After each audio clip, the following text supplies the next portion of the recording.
We are with Miss Aonna Jones, and she is going to tell us a little bit about herself, her craft, her pieces.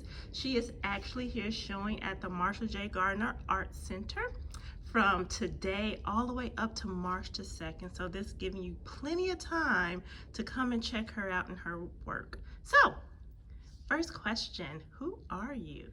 So, like stated before, my name is Aonna Jones. I'm a multidisciplinary artist. Most of my work is painting, of course, but I use my skills in woodworking to create custom canvases so that way my pieces can actually live in any environment and I'm not relying on a background to set the scene. So it's a very intimate and personal experience with each piece that I create. How did it all start? You have some beautiful, beautiful work. What is your motivation and what is the root behind that motivation? So I have been creative pretty much all of my life, like every other creative. Most of my childhood work didn't consume of painting. It was kind of just dabbling in other things, making jewelry. Oh, I want to draw a picture here. I might paint something here. I want to crochet, just doing things with my hands and not necessarily sticking with whatever I had picked up. Throughout high school, I want to say maybe junior high and college, I have taken woodworking courses. So that I've always had an interest in being able to create something kind of out of a block of nothingness, I guess you could put it. And it wasn't until maybe about 2 years ago I wanted to paint a portrait for my husband. Both of his parents have passed away, and I wanted to recreate a childhood memory for him. And I knew oil paint was the way to go, but my skills, they were okay. They were all right. But it really was starting that piece and taking the time to focus, and that was like a 4-person portrait that was 24 by 36. So it was very big for me to start off. I probably started in late October and wanted to have it done by Christmas. So that was a lot of late nights of focusing, watching YouTube videos on how oil paint even works, because at that point I really had not used oil paint at all. And from that I realized this is the medium that I want to go with. This is something that I want to stick with. So I spent the next following year kind of honing my skills. That first portrait was done on a canvas, and I realized then I did not like canvases. I don't like the bounce and the pushback of the material. So I was just like, there has to be something else. There has to be something else. And I thought of creating canvases in the shape that I want them to be in, not in just rectangles or squares, or you occasionally get your unique canvas. But of course, the price point of that was something I didn't want to invest in, especially in my beginning phases, to see if I actually liked it. So for Christmas, or for Valentine's Day, my husband bought me a scroll saw, and I was very excited because I wanted to start making custom name pieces. I have a lot of random stuff that I like to do, and he bought that for me, and I realized I can use the same thing and actually paint real pictures on it and not just cut out someone's name and put that on the wall, but I could actually make a piece out of it. So since then, I have been using the scroll saw to cut canvases out of MDF board, prime all of those, and paint on top of them. Most of the time, I use my children as the subject of my pieces, really because they're readily available.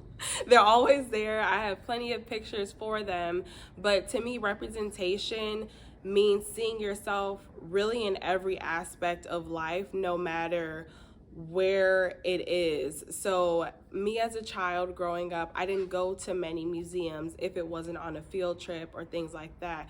Now I take my kids to museums, to opening nights, but the problem is a lot of the people that they see don't look like them. And if they do look like them, they might be adults or maybe not in a manner that they need to quite see themselves in just yet. So for me, using my children, it gave me an avenue to broaden representation for them so they can actually be in this space. They don't need to think, oh, what if I was here? You are here. Now it's up to you how you want to show up in that space. If you want to truly be present, come out of your shell, be the child in the flower and just captivate everyone's attention, or be the piece of artwork that's off to the side, kind of quiet, but still captivating and draws people in. So can you tell a little bit about this piece here? Yes. So this piece is called Dressed Like One of These. There was an open call for a gallery in Wisconsin, and the theme was to bloom. And I had the goal of just putting my artwork in as many states and places as possible, but I wanted to incorporate the theme of blooming with having my children at the center focus of that. So I thought of the verses in the Bible that talk about the birds and the creation of flowers, and if they're taken care of, why wouldn't I be? So taking that same mindset and approach as a parent, even as a godparent, a friend, if you're in relation to anyone, there are people that you love and that you worry about, but it's about putting your faith and trust into something and someone to know that if a flower can grow, it's not begging for sunlight, it's not begging for food, nutrients, all of those things are naturally provided the same way that those things will happen for my children. Of course, I'm going to worry because it's a natural thing, but I have to cast all of my cares on God, and He'll take care of my kids, and they'll grow up into the beautiful flowers that I know that they will be. We are here, and this is another painting I've changed. Yes. Can you tell us a little bit about this one? Yes, so it is a little bit of a self-portrait in a different aspect. Most of the time I use my kids as the primary focus of my paintings. So even though they look like me, painting myself is very different than painting them. And this is the second attempt at a self-portrait. This picture was originally taken probably either 99 or 2000 when I was in kindergarten. I remember this day like it was yesterday. I went to Catholic school, so I had on the uniform, the little tie, and kind of the vest similar to this. And when I would come home from school, my mom laid out clothes for me to put on. Now, typically when I would come home, that would look like talking to my grandma, giving her a rundown, everything that happened from the drop-off at school to me getting home and just like catching up with her. When she was finally tired of hearing me talk and I was interrupting whatever show, she's like, go change your clothes. Don't you need to go get out your school clothes? And then our childhood dog, which is right here, he would come with me. He would just follow me around the house everywhere I went. And I remember putting on these blue corduroy overalls with a blue shirt, and I was wondering why my mom just wanted to dress me in all blue. That was years before I learned to like monochromatic looks, but I was just confused, like, why do I need to put this on? But I'm not gonna bother and look for something else. I'm just gonna put it on. And I remember going into the living room, sitting down on the floor, having BB right in front of me, and we took a picture. I came across this picture again sometime last summer, and I knew it was an image that I wanted to paint, but I wasn't sure how I wanted to capture that or what emotions I wanted to evoke with the painting. And also I like to keep my kids in it, so how was I going to incorporate that? As I knew that this was an image that I wanted to paint, there was one day I was doing my daughter's hair in the kitchen and just kind of mindlessly thinking, about her hairstyle, just random thoughts of the day. And I thought to myself, I can have her in the picture as a Barbie mannequin head. When I was little, I loved to do hair. I still love to do hair now.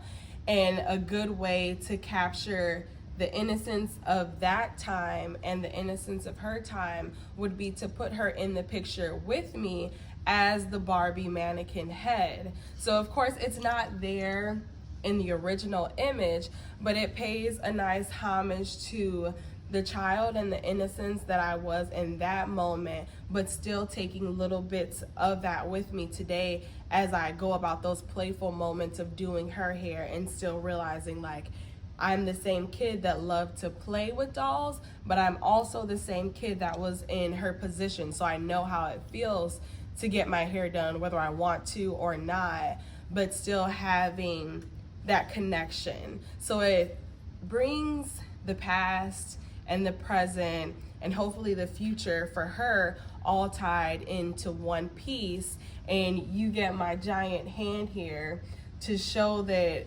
this is the adult that's looking at the picture. Like, yes, this is a moment in the past, but there's present me with my present daughter as a toy that I still play with, you know. And just having my pet there, and even this wallet was my grandma's. She used to be a cigarette smoker, but she gave that up, praise the Lord. She had this little blue fake leather wallet that she carried around everywhere.